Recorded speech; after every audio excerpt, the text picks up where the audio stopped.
우리 다 같이 일어나셔서 하나님 말씀 같이 한 음성으로 봉독하겠습니다. 창세기 1장 1절에서 5절까지 말씀입니다. 태초에 하나님이 천지를 창조하시니라. 땅이 혼돈하고 공허하며 흑암이 깊음 위에 있고 하나님의 영은 수면 위에 운행하시니라.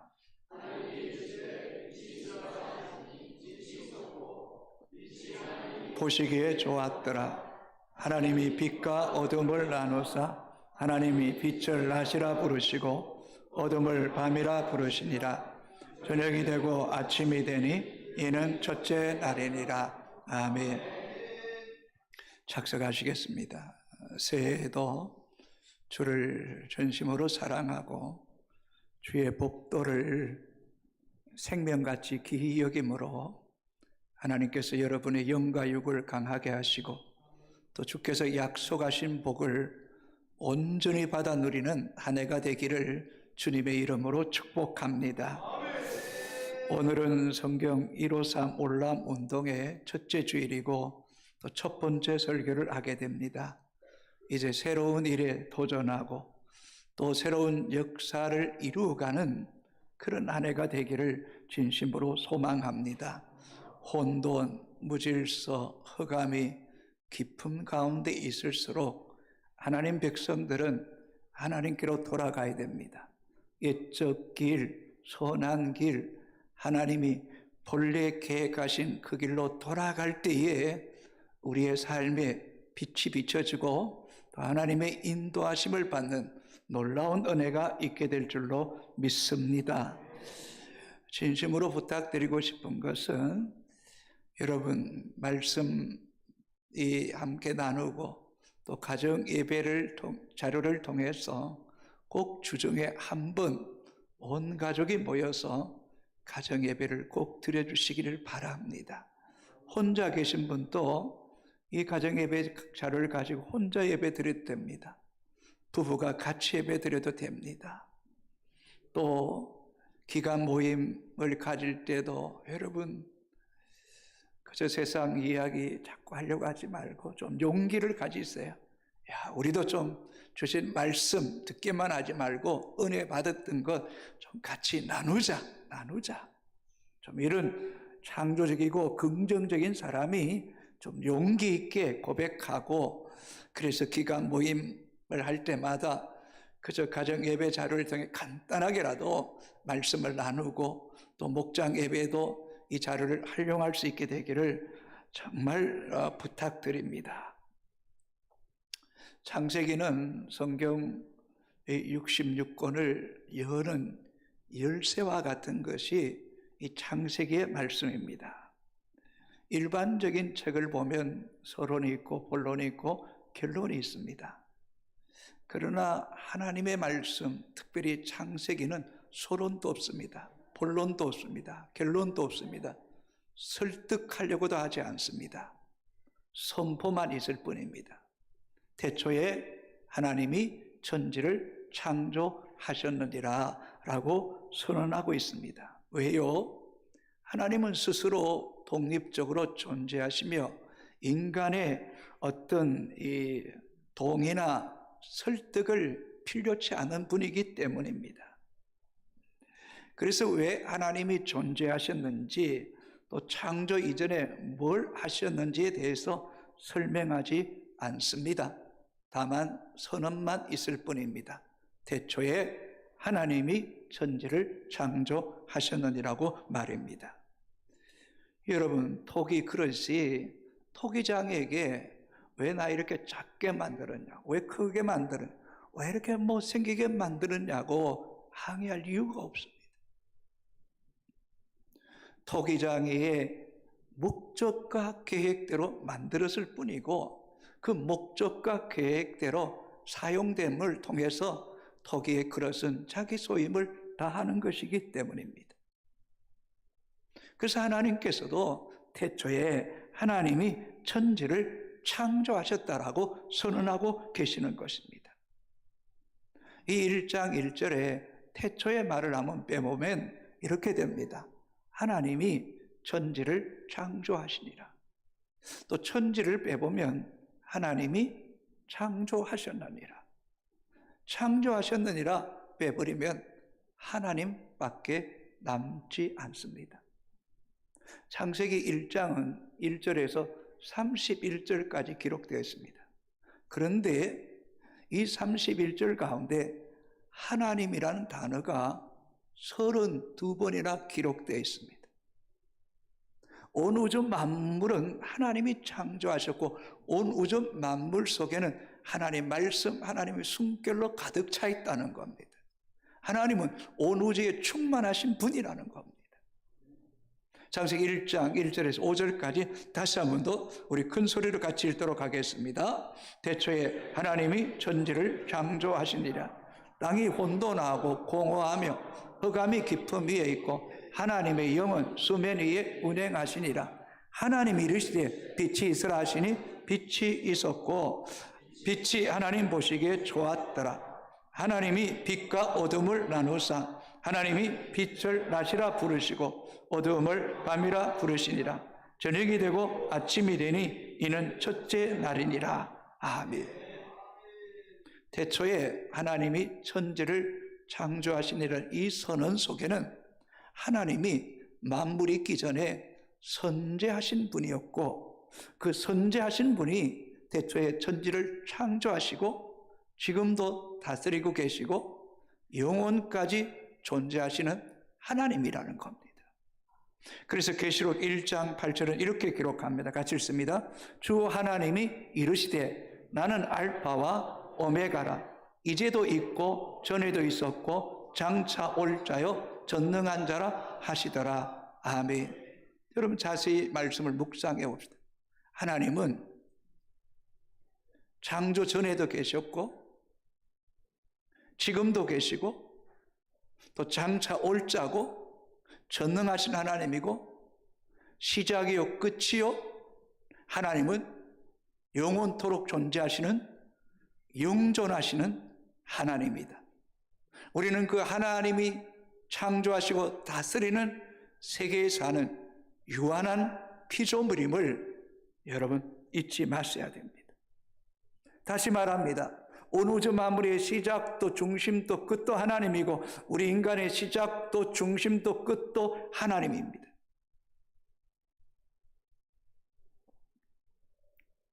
이것을 절대적으로 믿는 사람, 또 하나님이 태초에 하나님이 천지를 창조하셨니라고 하시는 이 하나님의 당위성, 또 하나님의 그 절대성을 믿을 때에 신앙의 연수가 깊어갈수록 하나님 백성들에게는 하나님밖에 없어야 됩니다. 그게 믿음입니다. 그게 지혜입니다. 그게 영적인 하나님의 숨결인 겁니다. 신앙이 깊어가면 깊어갈수록 여러분 심령 속에 영혼 속에 내겐 주밖에 없습니다. 내겐 예수 그리스도밖에 없습니다. 내게 성령의 도우심밖에는 구할 것이 없습니다. 여러분, 이 믿음이 여러분의 믿음이 되기를 주의 이름으로 축복합니다. 봄날에 꽃과 잎이 무성하고 또 여름날에 가을날에 결실이 풍성하지만 겨울이 다가오면 앙상한 가지밖에 남는 것 없습니다. 우리 인생도 마찬가지입니다. 진짜 믿음이 깊어갈수록 우리가 하나님 앞에 서는 날이 가까울수록 세상이나 물질이나 인기나 명예나 인정 그 아무 의미 없습니다. 하나님밖에 없습니다. 예수 그리스도 십자가 죽음과 부활밖에 없는 겁니다. 예수 그리스도만이 길이고 진리고 생명이다. 이것으로 여러분의 영혼을 채울 수 있게 되기를 바랍니다. 그럴 때 자유합니다. 평안합니다. 담대합니다. 소망이 있습니다. 하나님이 여러분을 압도하시는 은혜가 있게 될 줄로 믿습니다. 이것이 진짜 믿음의 출발입니다.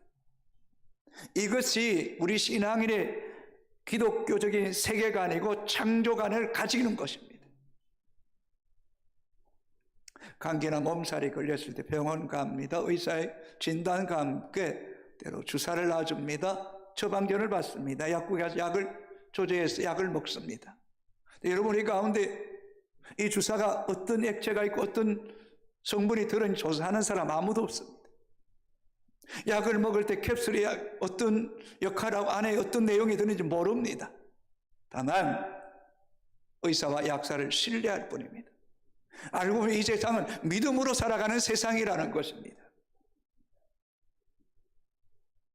사랑하는 성도 여러분, 우리는 매주일마다 고백합니다. 나는 전능하신 하나님, 천지의 창조주를 믿습니다. 나는 전능하신 하나님 믿는 것입니다. 천지의 창조주뿐만 아니라 이전에도 계셨고 지금도 계시고 전에도 계시고 앞으로 오실 영존하신 하나님 안에 살아가는 것, 그것이 복임을 잊지 않게 되기를 주의 이름으로 소망합니다. 특별히 하나님의 창조에 있어서 네 가지 중요한 점이 있습니다. 첫 번째는 무로부터의 창조입니다. 1절 같이 읽습니다. 태초에 하나님이 천지를 창조하시니라. 이 창조하다라는 이 동사는 성경에 두 개의 동사가 사용됩니다. 하나는 바라이고 하나는 아사입니다. 바라는 무에서 유를 창조한 겁니다. 아사는 어떤 재를 통해서 재창조한 것을 말합니다. 그럼 이 창세기 1장의 이 창조는 바사입니다. 바라입니다. 하나님이 무에서 유를 창조하신 것입니다. 하나님이 생명의 주체자라는 것입니다. 하나님이 생명의 주인이라는 것입니다.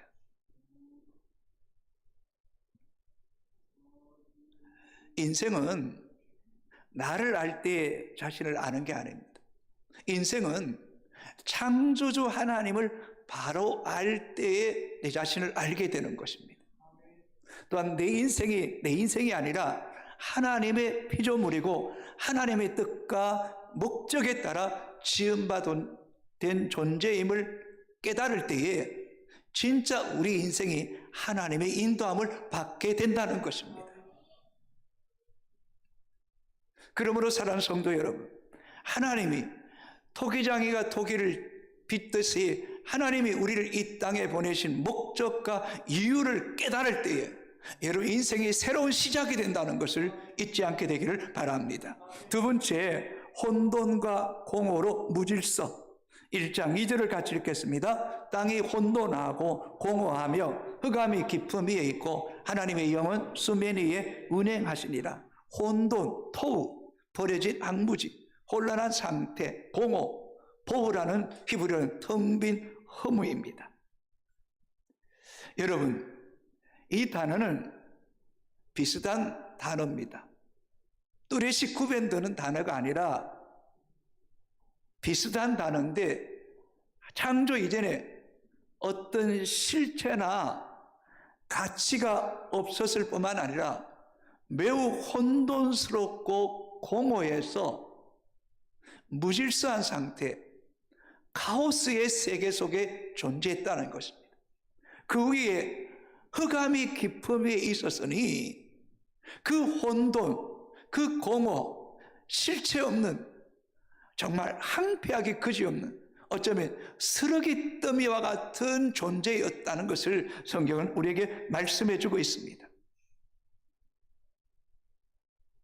그런데 이 혼돈과 공허와 흑암은 단순히 어떤 창조 이전의 세계를 말할 뿐만 아니라 우리 안에 창조주이신 하나님의 말씀이 없을 때에, 하나님의 실존이 우리 속에 역사하지 않을 때에 우리 인생도 동일하게 혼돈과 공허와 흑암의 깊음 가운데 빠질 수밖에 없는 존재가 우리 인생이라는 거, 인생이라. 그래서 예레미야 선지자는 남유다 백성들이 여호와의 목전에 악을 행하고 하나님을 떠나고 하나님의 말씀을 거역함을 통해서 바벨론의 포로 앞에 목전에 놓였을 때에 이스라엘 백성을 향하여 이렇게 선포하고 있다는 거예요. 예레미야 4장 22절 23절 같이 읽겠습니다. 내 백성은 나를 알지 못하는 어리석은 자요 지각이 없는 미련한 자식이라. 악을 행하기는 지각이 있으나 선을 행하기는 무지하도다. 보라, 내가 땅을 본 적 혼돈하고 공허하며 하늘에는 빛이 없으며. 어쩌면 이 말씀, 하나님을 알지 못하는, 하나님을 알되 하나님을 인정하지 않을 때, 하나님의 도를 알되 하나님의 도를 지키지 않고 내 임의대로 살아갈 때에, 그게 맞는 거 아닙니까? 이스라엘 백성이 하나님을 모른다 할 수 없잖아요. 나를 알지 못하는 자는 어떻게 된다? 어리석은 자가 되고, 지각이 없어 미련한 자가 되고, 악을 행하기엔 지각이 있지만 선을 행하는 데는 무지한 인생이 된다. 아무리 세상에 많은 지식을 알고 있어도 여호와를 알지 못하면 어리석은 자요, 미련한 자라는 거예요. 그런 인생의 삶 속에 어떤 일이 있는가? 자, 25절 다시 띄워주시기 바랍니다. 23절 다시 띄워주십시오. 보라, 내가 땅을 본 적 혼돈하고 공허하며 하늘엔 빛이 없으며. 지금 남유다 백성들이 살아가는 그 삶의 현장이 혼돈하다는 거예요. 공허하다는 거예요. 어쩌면 오늘 이 모습이 대한민국의 모습이 아니냐는 거예요. 과거에 한국교회가 깨어있고 말씀이 선포되고 믿음의 성도들이 그 말씀의 도에 합당한 삶을 살아갈 때 이 땅에 빛이 있었고 소망이 있었고 길이 보였는데, 하나님 백성들이 빛을 발하지 못할 때에 정치, 사회, 문화 전체가 혼돈과 공허와 하늘에 빛이 없는 어두움만 이 땅을 온전히 덮고 있는 상태에 놓여 있음을, 영적으로 이것을 지각 있는 자는 깨달아야 된다는 거, 깨달아야 된다는 겁니다.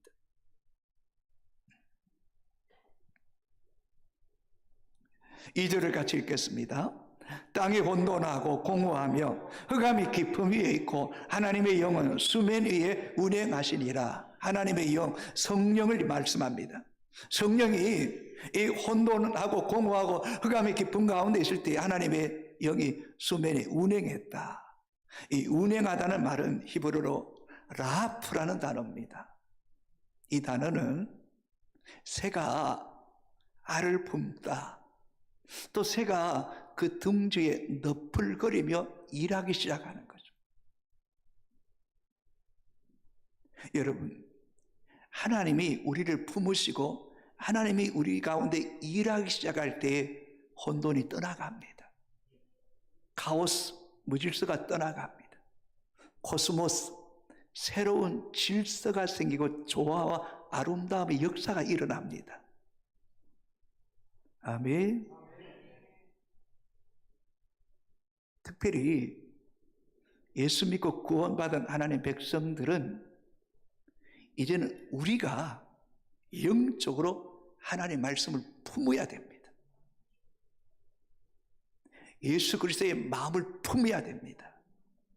아버지의 마음을 품는 사람이 복이 있습니다. 그럴 때 말씀이 육신이 되어 우리 가운데 거하시며 우리가 그의 영광을 보니 아버지의 독생자의 영광이요 은혜와 진리가 충만하더라. 사랑하는 성도 여러분, 여러분의 영혼 속에, 눈빛 속에, 언어 속에, 심장 속에 하나님의 말씀을 품고 붙잡고 실험하고 기도할수록 하나님이 그 말씀 속에서 일하실 거예요. 재창조의 역사가 일어날 거예요. 하나님이 우리 가운데 일하심을 보게 된 성도는 그 말씀 속에서 하나님의 은혜와 진리가 충만하구나, 아멘입니다, 아멘입니다, 합당합니다, 이 고백이 터져나올 수 있게 되기를 주님의 이름으로 축복합니다. 세 번째, 말씀과 빛으로 질서와 조화로운 세상으로 변합니다. 자, 3절 같이 읽습니다. 하나님이 이르시되 빛이 있으라 하시니 빛이 있었고. 여러분, 빛이 먼저입니까? 하나님 이르시되 말씀이 먼저입니까? 말씀 이르시되, 개역 한글 가라사대 말씀하시되, 말씀하시니까 빛이 있으라 하시니 빛이 있는 거예요. 그래서 그리스도에는 언제나 하나님의 말씀을 품을 때에, 그 말씀을 붙잡을 때에 말씀이 실상이 되는 거예요. 그래서 요한복음 1장 1절에 태초에 말씀이 계시니라. 이 말씀이 하나님과 함께 계셨으니 이 말씀은 곧 하나님이시니라. 미안합니다만 아무리 불로 뜨겁게 찬송하고 뛰고 뭐 할지라도 말씀을 품지 않으면 그 허공을 치는 거예요. 바람 잡는 것 같아요. 태초에 말씀이 계셨고 그 말씀이 온 우주 만물을 창조한 거예요. 그래서 히브리서 11장 3절까지 믿음으로 모든 세계가 하나님 말씀으로 지어준 줄을 우리가 아나니. 아멘. 우리가 보이는 이 삼라만상 하늘과 우주 공간의 이 모든 것은, 드러난 것은 보이지 않는 하나님의 말씀의 결과라는 거, 결과라. 오늘 우리 인생도 기억하세요. 여러분 안에 하나님 말씀을 품을 때에 여러분 인생의 가치와 삶의 열매가 달라진다는 게 달라진다. 이 믿음이 여러분 가운데 있게 되기를 주님의 이름으로 축복합니다. 그래서 성경을 보시면 하나님이 이르시되 빛이 있으라 빛이 있고, 하나님 이르시되 궁창이 있고 하늘 위에 궁창 아래 궁창이 있고, 하나님이 이르시되 밤 땅과 바다를 나누시고, 하나님 이르시되 해와 달과 별들이 나타나게 되고, 하나님이 이르시되 바다에 짐승과 어루와 조류가 나타나고, 하나님 이르시되 짐승과 또 사람을 당신 형상대로 빚으신 거예요. 그래서 하나님이 이르시되라는 말씀과 그대로 되리라는 말이 시편에 나와요. 여러분 진짜 우리 분명한 믿음 가지고 삽시다. 하나님 말씀은 땅에 떨어지지 않습니다. 하나님 말씀은 허공을 치지 않습니다. 하나님 말씀은 바람처럼 쉴 새 없이 사라지는 것이 아니라는 거예요. 하나님 말씀에 씨가 있는 거예요. 우리의 말에 씨가 있는 것처럼 창조주 하나님 말씀에 씨가 있는 거예요. 생명이 있단 말이에요. 그대로 되니라, 그대로 되니라. 자, 7절 같이 읽겠습니다. 하나님이 궁창을 만드사 궁창 아래의 물과 궁창 위의 물로 나누게 하시니 그대로 되니라. 9절 같이 읽습니다. 하나님이 이르시되 전하에 물이 한 곳으로 모이고 물이 드러나리라 하시니 그대로 되니라. 아멘.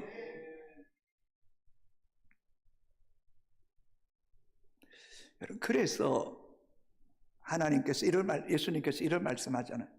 천지는 없어져도 하나님 말씀은 1.1핵도 없어지지 않는다. 예, 말씀이 먼저잖아요. 천지는 없어져도 하나님 말씀은 살아있는 거예요. 때때로 여러분 삶 속에 모든 것이 무너지고 모든 것을 잃어버릴 그때도 하나님 말씀을 붙잡으십시오. 욥의 인생을 보십시오. 재창조하시는 하나님, 회복해 하시는 하나님, 이전보다 배나 복을 주시는 그 하나님, 그 말씀 속에서 붙잡아야죠. 그걸 취하는 백성이 복 있는 거예요. 복 있는 거예요. 그래서 성도는 언제나 하나님의 말씀을 우선해야 됩니다. 그 말씀을 붙잡는 사람이 복 있는 사람인 것입니다. 왜냐하면 말씀이 생명이고 말씀이 창조고 말씀이 능력이고 말씀이 실체이기 때문인 것입니다. 반대로 빛이고 말씀이신 그분을 등지게 되면 우리 인생이 어두워지는 거예요. 빛을 등지면 그림자가 끼듯이 하나님을 등질수록, 하나님 말씀을 멀리 할수록 우리 인생이 어두워지는 거, 어두워지는 거.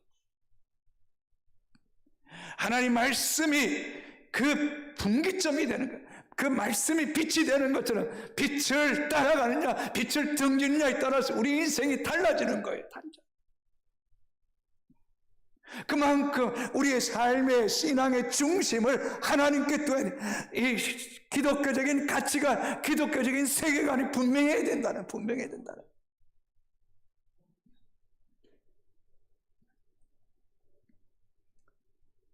그래서 말씀이요 빛이신 그분을 등지면 혼돈, 공허, 흑암이 찾아오고, 말씀이신 그분을 붙잡고 빛이신 그분을 따라갈수록 우리 인생 속에 무질서가 떠나가고 코스모스의 질서가 점점 우리에게 이렇게 선명해지고 보여지는 은혜가 있게 될 줄로 믿습니다. 여러분 극장이 참 캄캄하잖아요. 그 캄캄한 데다가 정전이 되었다. 뭐 비상 발전기가 돌아가면 다행이겠지만 그때는 깜깜하잖아요. 출구가 안 보이잖아요. 길이 보이지 않잖아요. 얼마나 놀라겠어요. 절망하잖아요. 그러나 불이 들어오면 출구가 보여요. 길이 보여요. 정말 하나님의 자녀들이 하나님의 말씀이 곧 빛이다라는 것을 믿고 살아가는 성도에게는 길이 보이는 거예요. 출구가 보이는 거예요. 보일 뿐만 아니라 우리의 인생의 시작과 중심과 결말과 죽음 이후에 영원한 하나님 앞에 서는 영원한 세계까지 보여지는 이 믿음이 생길 때에 우리가 어때는 캄캄한 길을 걸어갈지라도 담대함이 생기는 거예요. 확신이 생기는 거예요. 이 믿음이 우리 가운데 있어지게 되기를 바랍니다. 그래서 우리의 삶이 어둡고 혼돈스러울수록 우리는 옛적 길, 선한 길, 하나님 본래 계획하신 그 길로 따라가면 우리 인생의 길이 보여지는 거예요. 그래서 우리가 잘 아는 말씀 시편 119편 105절 말씀 같이 읽습니다. 주의 말씀은 내 발의 등이요 내 길의 빛이니이다. 아멘. 등을 붙잡아야지. 말씀을 붙잡을 때의 등이 되고 길의 빛이 되는 거예요. 빛이 되는 거예요. 하나님 아들로 이 땅에 오신 예수님은 이 세상의 참 빛이다. 진짜 빛이다. 자, 1장 9절 같이 읽습니다. 참빛 곧 세상에 와서 각 사람에게 비치는 빛이 있었나니.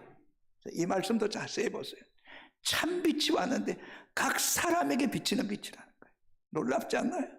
우리 각 사람에게 우리의 행편과 처지와 우리의 문제를 아시는 그분이 각 사람을 빛 가운데로 인도해 주신다. 아멘입니까? 요한복음 10장에도 선한 목자 되신 분 주님을 우리의 이름을 각각 불러내시는 하나님이세요. 전지전능하신 하나님, 우리의 삶을 인도하시는 거죠. 인도하시는 거죠.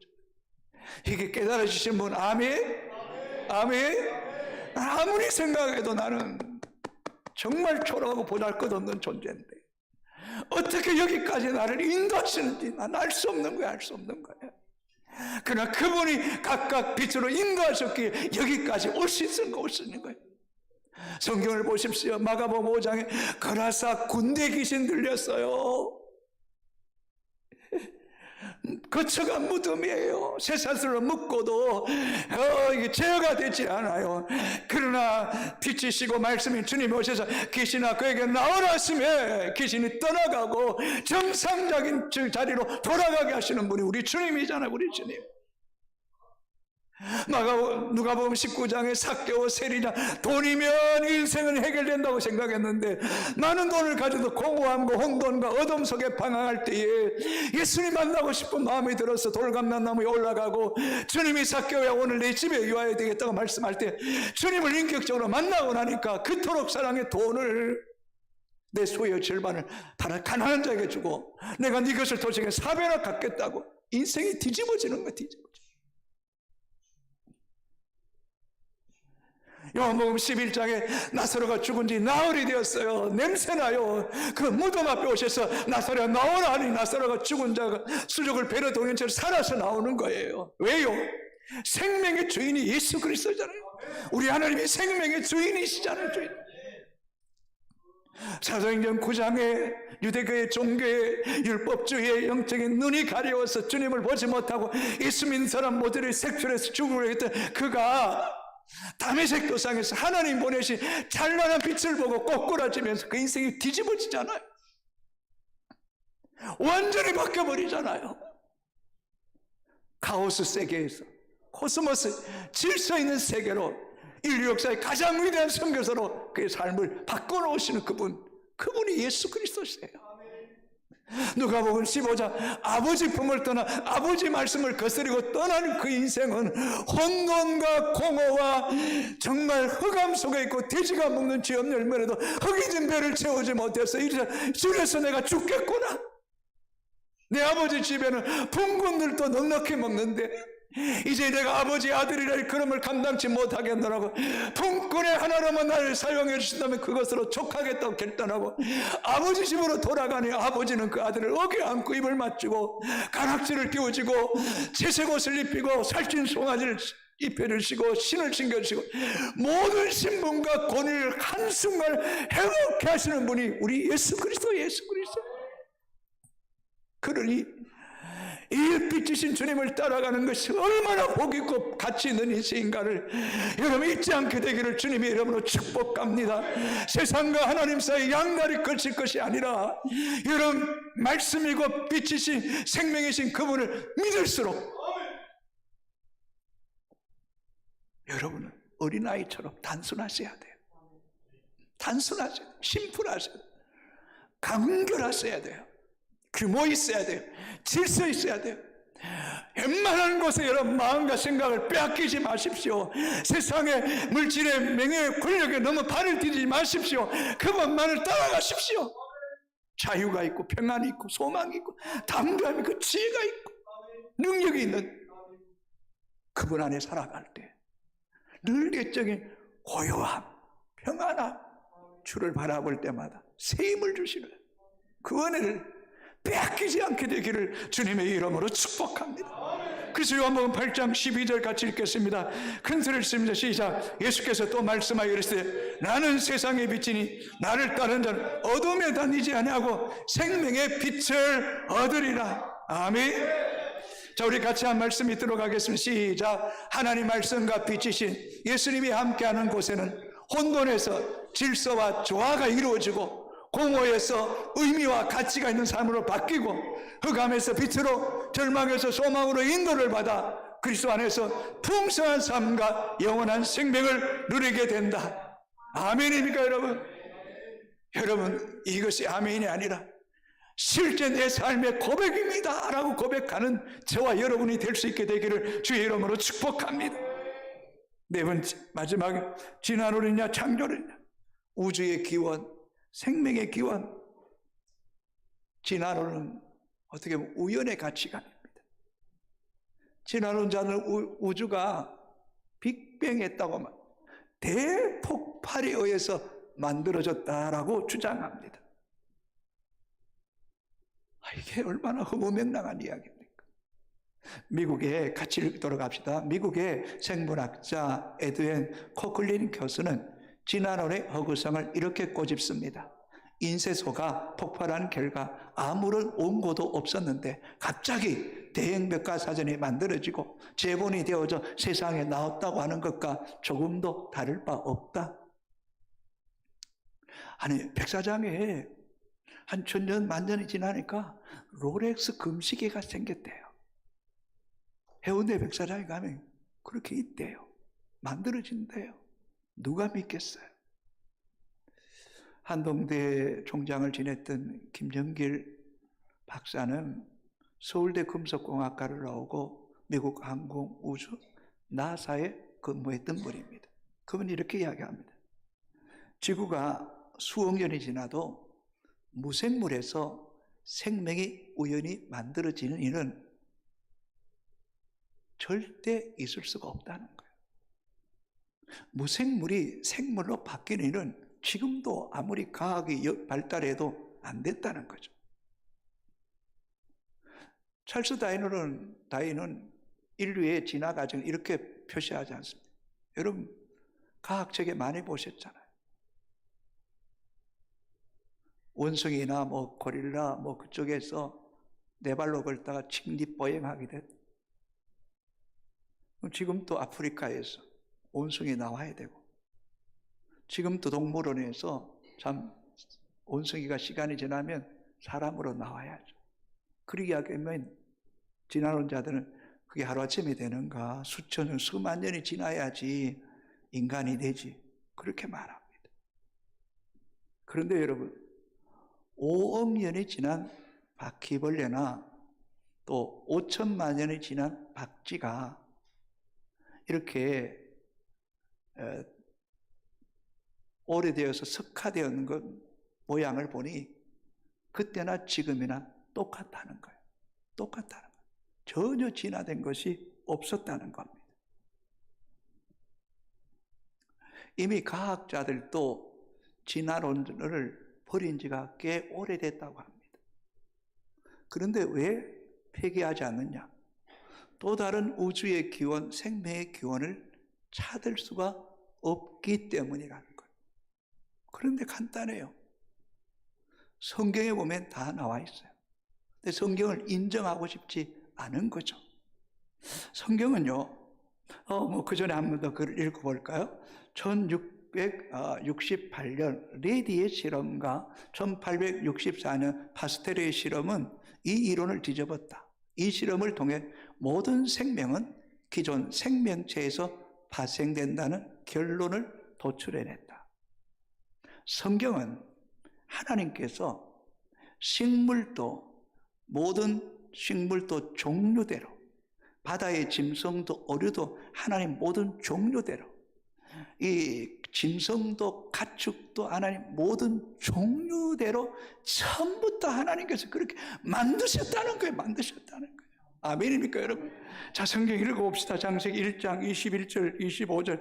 하나님이 큰 바다의 짐승들과 물에서 번성하여 움직이는 모든 생물을 그 종류대로, 날개 있는 모든 새를 그 종류대로 창조하시니 하나님 보시기에 좋았더라. 하나님이 땅의 짐승을 그 종류대로, 가축을 그 종류대로, 땅에 기는 모든 것을 그 종류대로 만드시니 하나님 보시기에 좋았더라. 아멘입니까, 여러분? 이미 하나님께 창세기 1장의 모든 종류대로 다 만드셨어요.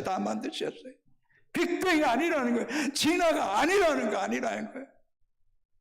원숭이 가에 그 종류, 그것이 진화되어서 사람이 된 게 아니라, 창세기 1장 28절과 2장에서 하나님 당신의 형상대로 사람을 지으시되 흙으로 사람을 지으시고 그 코에 생기를 불어넣으신 분이 하나님이라는 하나님. 아멘입니까, 여러분? 성경이 답하고 있잖아요. 성경이 답하고. 여러분 보세요. 만물이 있기 전에 하나님이 선지하셨고, 또 생명의 주인이신 하나님이 모든 생명체를 종류대로 만드셨고, 또 하나님이 흙으로 사람을 빚으시고 코에 생명이신 그분이 생기를 불어넣어 주신 거예요. 살아계신 하나님 우리에게 생명을 주신 거라는 걸까요? 십자가에 죽으시고 부활한 예수님께서도 부활하사 숨을 내쉬며 성령을 받으라 하시고 너에게 평강이 있을지라고 하신 그 분, 그 하나님은 이전에도 계시고 지금도 계시고 영원토록 계시고 영존하신 하나님이고, 그 하나님이 온 인류의 생명과 우리의 생사복을 주관하시는 줄로 믿습니다. 아멘. 이런 기독교적인 세계관, 이런 창조론이 우리 가운데 선명하게 세워질 때에 우리는 하나님을 경외할 수밖에 없고, 그 하나님 법도 안에 살아가는 것이 가장 안전함을 깨닫는 주의 백성들이 되시기를 주님의 이름으로 축복합니다. 우리 다 같이 일어나 찬양합니다.